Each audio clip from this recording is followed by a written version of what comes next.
తమ్ముళ్ళు, తమ్ముళ్ళు, కార్మిక సంఘం, పాప, కర్షక సంఘం, ఆర్టిస్టుల సంఘం, మరో సంఘం జర్నలిస్ట్ సంఘం. ఈ సంఘం ముందు ఒకే మాట ముందు మన శ్రీనివాసరెడ్డి గారు విజ్ఞప్తి చేస్తున్నా, తర్వాత నేను మాట్లాడతా. అయ్యా, ఈ శ్రీనివాసరెడ్డి గారు, మీరు ఇందాక చాలా మంచి మాట చెప్పారు. మీ అందరికీ స్థలాలు ఇప్పించే బాధ్యత నాది. అయితే మీరందరూ దాన్ని ఫ్రీగా ఎక్స్పెక్ట్ చేయొద్దు. కాస్తో కోస్తుంది కాబట్టి మీరు కూడా కట్టాలి. దానికి తగ్గట్టు నేను ప్లాన్ చేస్తాను దరిదాపులు అన్నారు మీరు. నా విజ్ఞప్తి సారో, ఇళ్లను ఫ్రీగా ఇప్పించండి సార్. జర్నలిస్టులకి చాలామంది పేదలు ఉన్నారు అక్కడ. డబ్బొద్దు సార్, ఫ్రీ. ఆడగొట్టుకుంటారు ఇళ్ళు. రేవంత్ రెడ్డి గారు మీరు చెప్పండి, తమ్ముళ్ళు మీరు వెళ్ళండి, ఆయన చేస్తాడు, గ్రాంట్ చేస్తాడు. దట్సాల్. ఎంతమందికి ఇల్లు శాంక్షన్ చేస్తున్నారు? ఎంతమంది జర్నలిస్టులు ఇవాళ పేదవాళ్ళు ఉన్నారు? Out of 100 90% journalist are poor. కాబట్టి శ్రీనివాసరెడ్డి గారు నేను మరీ విజ్ఞప్తి చేస్తున్నా, ఆ పని చేసి పుణ్యం కట్టుకోండి. శ్రీనివాసరెడ్డి గారు వందనాలు మీకు. తమ్ముళ్ళరా, శ్రీనివాసరెడ్డి గారు ప్రెస్ అకాడమీ చైర్మన్, నేషనల్ లెవెల్లో ప్రెస్ అకాడమీకి ప్రెసిడెంట్ చేశాడు ఆయన. సేమ్ టైం నేను అడవి డ్యూటీలు సినిమా తీస్తున్నప్పుడు, సెన్సార్ ఇబ్బందుల్లో పడినప్పుడు, ఆర్సీకి వెళ్ళినప్పుడు ఆ మహానుభావుడు మెంబర్గా వచ్చి నా సినిమాని బ్రహ్మాండంగా సెన్సార్ చేసి నారాయణమూర్తి సత్యం చెప్పాడు, ఆయన న్యాయం చేయండి అని సెన్సార్ చేసిన మహనీయుడు ఆ శ్రీనివాసరెడ్డి గారు. వారికి దిల్ రాజు గారు, ఇందాక మా రాంబాబు, మా ఆర్థిక మంత్రి, తమ్ముడు మీ పేరు ఏం పేరు?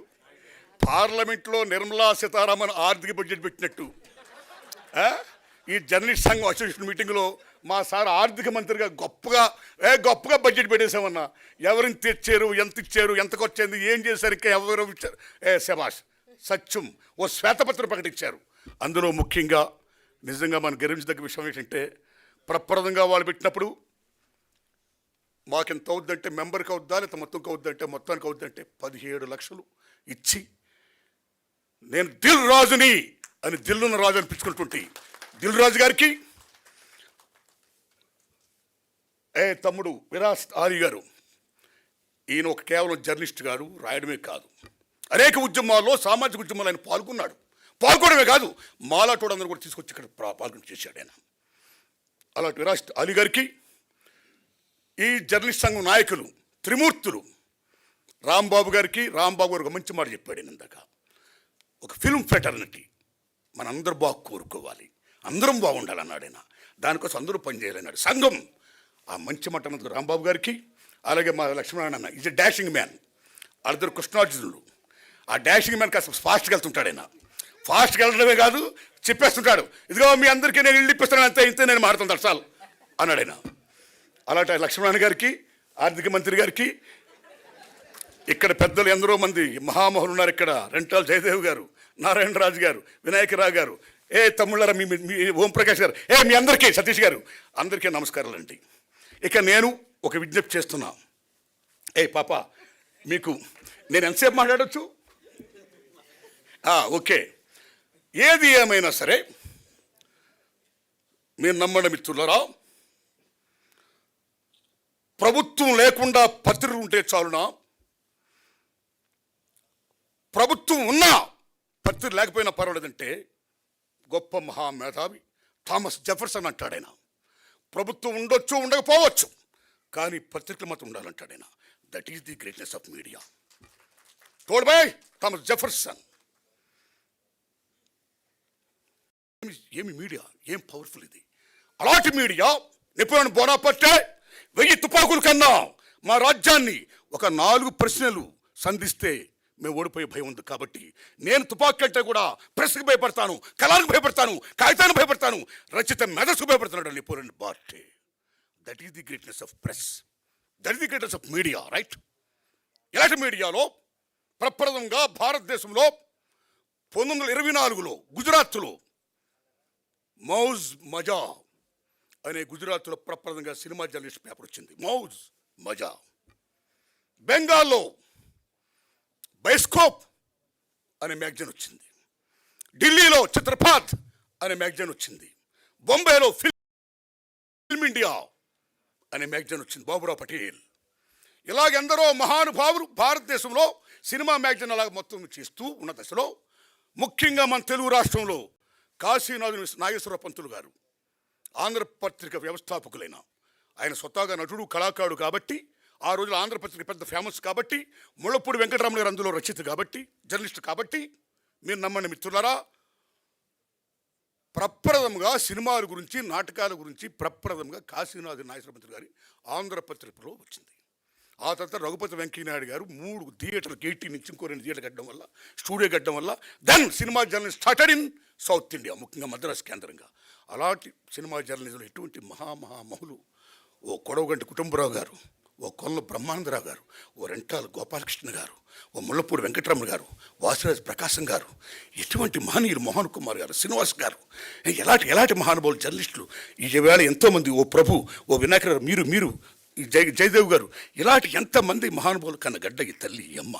ఇలాంటి దశలో అదే సినిమా ఇండస్ట్రీలో అర్థాలు 3 ప్రశ్నలు చేయాలని నేను కోరుకుంటూ ఆ 3 చెప్పేసి నేను విరమిస్తాను సార్. ఆ రోజుల్లో మీరు నమ్మండి, చాలా బ్రహ్మాండంగా రాస్తున్న సినిమాలు ఏమైతే ఉన్నాయో, ఆడుతున్న సినిమాలు ఏమవుతున్నాయో ఆఫ్టర్ 1 వీక్ తర్వాతే మీకు రివ్యూస్ రాసేవారండి. ఇంకో సినిమా ఎలా ఉంది, ఇది మంచి, ఇది చూడు. ఆఫ్టర్ 1 వీక్ దాన్ని బట్టి ప్రజలు వెళ్ళేవారు, నచ్చితే చూసేవారు, అతను మానేసేవారండి. కానీ ఈవేళ సినిమా రిలీజ్కి ముందే రివ్యూ, సినిమా రిలీజ్కి ముందే పాయింట్లు, మార్నింగ్ షోనే పాయింట్లు, రివ్యూ రాసారే బ్యాడ్ ఉన్నాయి బాగుంటుంది. చాలామంది చోట్ల నిర్మాత ఎన్ని అప్పులు చేసి కష్టాలు పడి సినిమా రిలీజ్ చేసుకుంటే ఈవేళ 3 రోజులే, శుక్ర శని ఆదివారం రోజులు ఇవాళ కలెక్షన్స్ రోజులు. కాబట్టి మిత్రులారా, పాత్రికేయ మిత్రులారా, social media or print media, electronic any medias, దయించి సినిమా గురించి మీరు రాసేది ఏమవుతుందో ఇమ్మీడియట్గా దాని భవిష్యత్తు తేల్చేయకండి. చూసే జనాన్ని కనీసం 3 రోజులు చూడనివ్వండి, తర్వాత చెప్పండి. నా humble request, this my request, right. రెండోది క్యారెక్టర్ అసాసినేషన్. ఆ రోజుల్లో కూడా మీరు నమ్ముతారా, మాగాపు రామన్ పేరు విన్నారా మీరు? కాగడా శర్మ పేరు విన్నారా? ఆ రోజులు హిందూ నేషన్ కాగడా మధ్య పత్రికలు ఉండేవి. రూపవాణి ఒక మ్యాగజైన్ ఉండేది. ఆ రూపవాణిలో పరమేశ్వరుని సార్ ఉన్నాడు. ఆ సార్ గారికి సావిత్రికి చిన్న క్లాష్ వచ్చింది. ఈగోయిజం. మహాభారతంలో వ్యాస మహానుభావుడు ఏం చెప్తాడు? యుద్ధానికి మూలం ఆడది, ఆస్తి, అహం, అధికారం అంటాడు ఆయన. ఆ అహం దగ్గర వచ్చింది ఆ పరమేశ్వర గారికి, సావిత్రి గారికి. అక్కడి నుంచి కోర్టుకి వెళ్ళారు. సావిత్రి గారు కోర్టుకి వెళ్తే మహానటి, ఏం మహానటి, మహాతల్లి. కోర్టు మొత్తం అంతా గగ్గోలు, జనం బేబచ్చు. ఏందయ్య రోజు సావిత్రి గారికి రావడం, ఏమ్మ ఆ కేసుని ఏదో మొత్తం చేసేయండి అన్నారు. పెద్ద మనిషి కూర్చొని చేశారు. కానీ అసాసినేట్ చేశారు సావిత్రి గారి క్యారెక్టర్ని. చాలామంది తిట్టారు, చాలామంది కొట్టబోయారు. అలా తర్వాత మాగాపు రామన్ గారు, అలా చాలా మీకు తెలుసు కాగడా శర్మ గారు. ఈ రకంగా చేయడం వల్ల సినిమా ఫీల్డ్లో ఉన్న దర్శకులు కానీ, నిర్మాతలు కానీ, 24 క్రాఫ్ట్స్లో ఎనీబడి ఎల్స్ ఎవరున్నా సరే వాళ్ళ వ్యక్తిగత జోలికి వెళ్ళిన తర్వాత, క్యారెక్టర్ అసాసినేట్ జరిగిన తర్వాత చాలా డ్యామేజ్ జరిగేది. అలాగా సంచలనాల కోసం సంబంధం లేని మాటలు, పాటలు, హెడ్లైన్స్, ఏదో మీటింగ్లో ఏదో మాడతా దిల్ రాజుని ఖండించిన అనుమతుంటారు. దానికి సంబంధం లేదు. ఆ దిల్ రాజు గారి పేరు ఎత్తలేదు నేను. దిల్ రాజుని లెక్క చేయను అనుమతి, నేను లెక్క చేయాలి. అది ఎక్కడ ఉంది అసలు? నేను మాట్లాడినా ఆయన మాట ఎత్తలేదు. సో నన్నని కాదు తమ్ముళ్ళారా, ఈ రకంగా చేసేయడం వల్ల ఈ మధ్యలో చాలా గొడవలు వచ్చాయి. కాబట్టి ఈ రకమైనటువంటి అసాసినేషన్ సంబంధించిన మాటలు కానీ ఇది కానీ, ఎందుకంటే you are a most powerful media, దయించాలి రాతలు రాయొద్దని మీరు దండం పెడుతున్నారు సార్. ఇది రెండోది సార్. ఇంక మూడోది సార్, ఈవేళ సినిమా చాలా క్లిష్ట పరిస్థితిలో ఉంది. ఈవేళ సినిమా అంటే కేవలం దిల్ రాజు గారో, అల్లు అరవింద్ గారో, సురేష్ బాబు గారో, మైత్రి మూసో వీళ్ళే కాదు నిర్మాతలు. సినిమా ఇండస్ట్రీ 90% సగటు నిర్మాతలు. కానీ ఈవేళ సినిమా కేవలం 10% విజయంలో ఉంది. ఈవేళ రిమైనింగ్ 90% మామూలు కష్ట పరిస్థితులు లేరు. సో మెనీ ఫ్యాక్టర్స్ స్క్రీమ్, అన్నీ మీకు తెలిసిన ఎక్స్ప్లెయిన్ చేయవసరం.